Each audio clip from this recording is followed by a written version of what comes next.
সোমবার শিলিগুড়ি তেনজিং নরগে বাস টার্মিনাসে পুলিশের অভিযানে উদ্ধার হয় বিপুল পরিমাণ গাঁজা। ঘটনায় 4 জনকে গ্রেফতার করেছে শিলিগুড়ি প্রধাননগর থানার পুলিশ। জানা গিয়েছে সোমবার রাতে দক্ষিণবঙ্গে এই গাঁজা পাচারের উদ্দেশ্যে 4 জন বাসের জন্য টার্মিনাসে জড়ো হয়েছিল। গোপন সূত্রে খবর পেয়ে শিলিগুড়ি প্রধাননগর থানার সাদা পোশাকের পুলিশ এসে অভিযান চালিয়ে তাদের গ্রেফতার করে। তাদের কাছ থেকে উদ্ধার হয়েছে প্রায় 40 কেজি গাঁজা।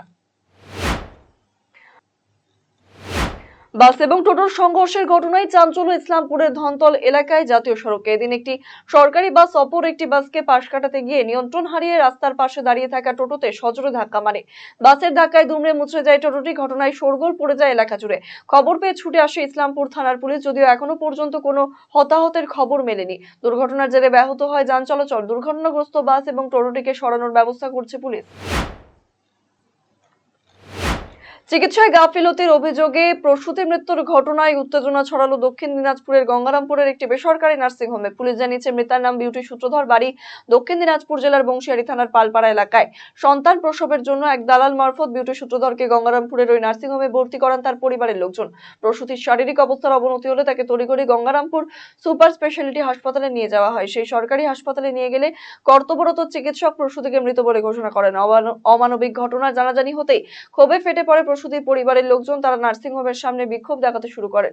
পরিস্থিতি সামাল দিতে ঘটনাস্থলে ছুটে আসে গঙ্গারামপুর থানার বিশাল পুলিশ বাহিনী। চিকিৎসায় গাফিলতির জেরেই প্রসূতির মৃত্যু হয়েছে বলে অভিযোগ বাড়ির লোকেদের। হেমতাবাদের পিট্টু হত্যা মামলায় ফের বড়সড় সাফল্য পেল পুলিশ। গ্রেপ্তার হলো এই খুনের সুপারি কিলার। পুলিশ সূত্রের খবর, ধৃতের নাম মকিমউদ্দিন আহমেদ, বয়স 33, তার বাড়ি হেমতাবাদের দুর্লভপুর গ্রামে। সোমবার অভিযুক্তকে বাড়ি থেকে গ্রেপ্তার করা হয়। পুলিশ সূত্রে খবর, হত্যার ঘটনার পর ভিন রাজ্যে লুকিয়েছিল সে। সম্প্রতি সে বাড়িতে এসেছিল। গোপন সূত্রে সেই খবর পেয়ে এদিন হেমতাবাদ থানার আইসি সুজিত লামার নেতৃত্বে বিশাল পুলিশ বাহিনী গিয়ে তাকে গ্রেপ্তার করে। মঙ্গলবার 14 দিনের পুলিশি হেফাজতের আবেদন জানিয়ে তাকে রায়গঞ্জ জেলা আদালতে পেশ করা হয়। পুলিশ সূত্রের খবর, মকিমউদ্দিনের বিরুদ্ধে রায়গঞ্জ থানায় অস্ত্র সংক্রান্ত একটি পুরনো মামলার অভিযোগ রয়েছে। রাজ্য সরকারের ট্রাইবাল ডেভেলপমেন্ট দফতরের বরাদ্দকৃত অর্থে রায়গঞ্জে চালু হলো তপশিলি উপজাতিভুক্ত ছাত্রীদের জন্য সেন্ট্রাল হোস্টেল।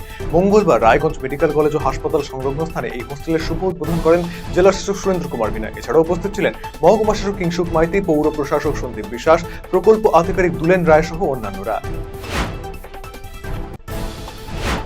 রায়গঞ্জের সাংসদ কার্তিক পালের প্রচেষ্টায় ভারত সরকারের সামাজিক ন্যায় বিচার এবং ক্ষমতায়ন মন্ত্রণালয়ের উদ্যোগে দিব্যাঙ্গ এবং প্রবীণ নাগরিকদের জন্য অনুষ্ঠিত হলো বিশেষ সহায়ক শিবির। মঙ্গলবার হেমতাবাদের শালবাগানে অবস্থিত একটি বেসরকারি ভবনে এই শিবিরে উপস্থিত ছিলেন সাংসদ কার্তিক পাল সহ বিশেষজ্ঞ চিকিৎসকেরা। এক ব্যবসায়ীর মৃত্যুকে ঘিরে চাঞ্চল্য ছড়িয়ে পড়ে। ঘটনাটি ঘটেছে মাথাভাঙা 1 নম্বর ব্লকের নয়ারহাট বাজার এলাকায়। পরিবারের অভিযোগ, প্রতিদিনের মতো গতকালও ঝালমুড়ি বিক্রির জন্য বাজারে যান তিনি, কিন্তু আর বাড়ি ফিরে আসেনি। মাঝরাতে খবর পেয়ে বাজারে গিয়ে রক্তাক্ত অবস্থায় পড়ে থাকতে দেখা যায় তাকে। মৃত ব্যক্তির নাম সুভাষ বর্মন। খুন করা হয়েছে বলে দাবি পরিবারের। মৃত্যুর ঘটনায় কান্নায় ভেঙে পড়েছেন পরিবারের সদস্যরা। লিখিত অভিযোগ করবেন বলে জানিয়েছেন পরিবারের সদস্যরা। রায়গঞ্জ মেডিকেল কলেজ ও হাসপাতালের প্রথম ব্যাচের সমাবর্তন অনুষ্ঠানের আয়োজন করা হলো। মঙ্গলবার দুপুরে রায়গঞ্জের আব্দুলঘাটায় মেডিকেল কলেজের অডিটোরিয়ামে এই সমাবর্তন অনুষ্ঠানের আয়োজন করা হয়, যেখানে উপস্থিত ছিলেন মেডিকেল কলেজের বর্তমান অধ্যক্ষ ডক্টর স্নেহাংশু পান, প্রাক্তন অধ্যক্ষ দিলীপ কুমার পাল সহ অনেকেই। 2019 সালে রায়গঞ্জ মেডিকেল কলেজ ও হাসপাতালে প্রথম ব্যাচের পঠন পাঠন শুরু হয়। বর্তমানে তারা গ্র্যাজুয়েশন সম্পন্ন করে সামনের দিকে এগিয়ে চলেছেন। মালদা জেলা জুড়ে বাড়ছে খুন, ছিনতাই, ডাকাতি সহ বিভিন্ন অসামাজিক কার্যকলাপ। ক্রমশ অবনতি হচ্ছে আইন শৃঙ্খলা পরিস্থিতির। এরই প্রতিবাদে মঙ্গলবার আন্দোলনে নামল ভারতের communist party red star Malda জেলা শাখা। এদিন সংগঠনের একটি মিছিল গোটা শহর পরিক্রমা করে। মিছিল শেষে জেলা পুলিশ সুপার দফতরের সামনে জমায়েত হয়ে বিক্ষোভ দেখানোর সংগঠনের পক্ষ থেকে স্মারকলিপি জেলা পুলিশ সুপারের হাতে তুলে দেওয়া হয়। ঘরে লুকিয়েছিল দিদির প্রাক্তন প্রেমিক, হাতে ধারালো অস্ত্র এবং পেট্রোল। বিপদে আঁচ পেয়ে আর্তনাদ করে ওঠে দিদি, তাকে বাঁচাতে গিয়ে নৃশংসভাবে খুন হলো তার ভাই। সোমবার চাঞ্চল্যকর ঘটনাটি ঘটেছে দক্ষিণ দিনাজপুরের হরিরামপুর থানা মেহেন্দিপাড়া এলাকার মিশন মোড়ে। পুলিশ জানিয়েছে মৃত যুবকের নাম জিমেন টুডু, তার বয়স 23 বছর। এলাকার কয়েকটি গ্রামে আসা যাওয়ার বেহাল রাস্তা অবরোধ করে বিক্ষোভ প্রদর্শন করলেন গ্রামবাসীরা। ঘটনাটি ঘটেছে ইটাহার থানা দুর্লভপুর অঞ্চলের উজান্তর এলাকায়।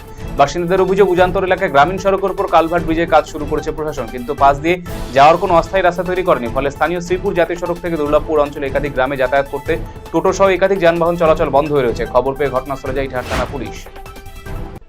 দীর্ঘদিনের পুরনো বালুরঘাট পৌরসভা 13 নম্বর ওয়ার্ডে বেলাইন এলাকায় মৌলিকপাড়ায় অবস্থিত শীতলা মন্দিরের সংস্কারের কাজ শুরু করল পৌরসভা। মঙ্গলবার সংস্কারের কাজে সূচনা করেছেন বালুরঘাট পৌরসভা চেয়ারম্যান অশোক মিত্র। উল্লেখ্য, মল্লিকপাড়ায় শীতলা মন্দির দীর্ঘদিনের পুরনো। প্রতি বছর পুজোর দিন এখানে 3 দিন ব্যাপী মনসা মঙ্গল গান, যাত্রা গান, মেলা বসে। ফলে প্রচুর মানুষের সমাগম ঘটে এখানে, কিন্তু মন্দিরের অবস্থা জরাজীর্ণ থাকায় ভক্তরা মন্দির সংস্কার দাবি তুলেছিলেন।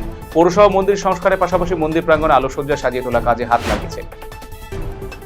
দিনের বেলা তো জ্বলছে পথবাতি, ফলে বিদ্যুতের অপচয় নিয়ে উঠছে প্রশ্ন। মঙ্গলবার কালিয়াগঞ্জে কুনোর মোড় ধনকৈর এলাকার রুটে এই চিত্র দেখা গেল। দিনের বেলাতে রাস্তার বৈদ্যুতিক খুঁটিতে জ্বলতে দেখা গেল আলো। সাধারণ মানুষের অভিযোগ, বিদ্যুতের ঘাটতির জেরে লোডশেডিং এর সমস্যা রয়েছে প্রতিদিন, অথচ কি করে দিনের বেলা জ্বলছে আলো? এক্ষেত্রে গাফিলতির অভিযোগ তুলে সরব হয়েছেন স্থানীয় বাসিন্দারা।